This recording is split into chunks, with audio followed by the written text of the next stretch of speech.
Hey guys, today we're in the book of 2 Samuel chapter 7. So now that David is on the throne, he is in Jerusalem. The Ark of the Covenant is there. He's sitting there thinking about, hey, I have a nice palace. How come God doesn't have a nice palace? All he has is a tent. Let me build you a palace, God. And so he asked prophet Nathan, hey, should I do this? And Nathan says, go do all that is in your heart. Nathan has a knee-jerk thing saying, yeah, this is a good thing. Do this. But that night, the Lord came to Nathan and said, that's not what I want for David. I have better plans for David than building me a home. And so we see as we read through chapter 7, this is a great chapter, but we see all these things that the Lord has done. He says, from Exodus, I've had nowhere.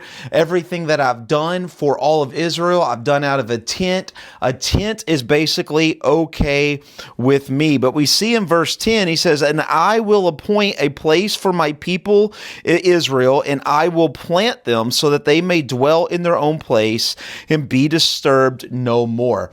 God says, I don't want you to build me a house, David, but something is going to happen through you. Through David, he will make Israel a permanent place, a place where they no longer have to move, that the Philistines are not going to run them around, that this is not going to run them around, but they're going to become, even though they're a nation, they're going to become more permanent. They're going to become a better civilization and staying put and starting to defend their own land instead of letting all the Canaanites push them and move them around. Exactly what God promised them in the book of Joshua, but they did not destroy the Canaanites. And so they were cursed. And so they did not follow God's word. So they had to go through the punishment of that. And then we get to verse 12. We get this idea of saying, here's what I want you to do. But I want to say this before we get into verse 12. Though David will not build him a house, we will see in 1 Chronicles that David just didn't give up on the idea. David will spend the rest of his years on the throne in getting everything together that is needed for the temple. Now, he doesn't have the blueprint. God hasn't given him what he wants. But in 1 Chronicles, we see that David will spend his years in collecting wood and gold and fabric and all these things, and then that Solomon will come together and use everything that David collected, and Solomon will build the temple. So though God told David no, he did not just stop and give up on the idea. He still wanted to honor God, and so he built such a large collection of things to build the temple that Solomon used many years later. But when we get to verse 12, it says, when the days are fulfilled and you will lie down in your fathers, with your fathers, when you die, this is what the Lord is telling David, I will raise up an offspring after you who shall come from your body, and I will establish a kingdom. He will build a house for my name. I will establish the throne of his kingdom forever. I will be a father to him, and he shall be a son to me. In verse 16, and your house and your kingdom shall be made sure forever before me. Your throne shall be established forever. Here in chapter 7, we get 4 messianic prophecies. And from the very beginning of Genesis, we've been pointing out these messianic prophecies. These are things that Jesus will fulfill. Here, it's the only time in 2 Samuel that we see messianic prophecies, but we see 4 messianic prophecies right here in chapter 7. Verse 12, he said, I will raise up your offspring. I will raise up a seed. From David's loin will come the Messiah. And we see that come true in Matthew chapter 1, verse 1.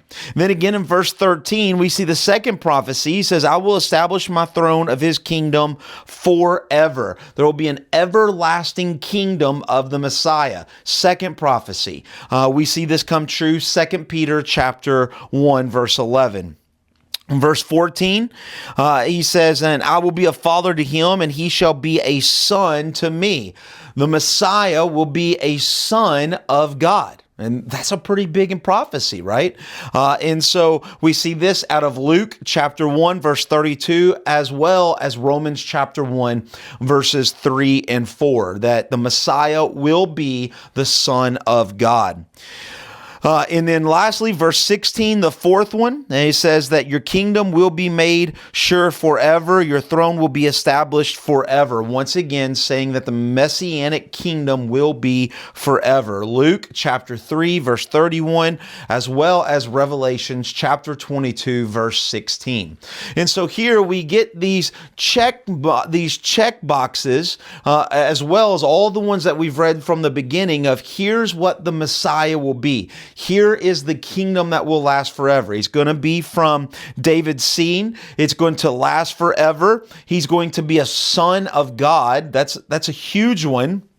As well as, once again, that his kingdom will be made forever and it will be established forever, even until the end of times. And that's what we see in Revelations chapter 22. So though David wanted to do something great for God, God says, no, not right now. It's a great plan. And I have somebody in mind, which will be David's son. And your son will fulfill this. But for you, I have something better. And we get these 4 messianic prophecies from you. The Messiah will come. And the rest of this chapter is such a great chapter. I hope you enjoyed reading it. I just want to make one little note as you read this, as you read verses 18 through the end. Notice how many times David is talking to God and he says, your servant, your servant, your servant. You are great, O Lord. There's nobody like you. You are amazing. Your servant, your servant. David, though he was the king of Israel, though God just told him the Messiah will come from him and his kingdom will reign forever, this would have been a great place for a big head for David, but David did not. David understood his position. He knew that God was high and he was low. And we see this in this prayer, in this praising of God, of saying, God, no matter what, you are great and I am nothing. I am humble. I am a servant. And so it's just an amazing chapter. I encourage you to reread it. It's just a great praise chapter of David just praising God for everything that he has done. Hope that makes a little bit more sense. And we will see you tomorrow in chapter 8. God bless.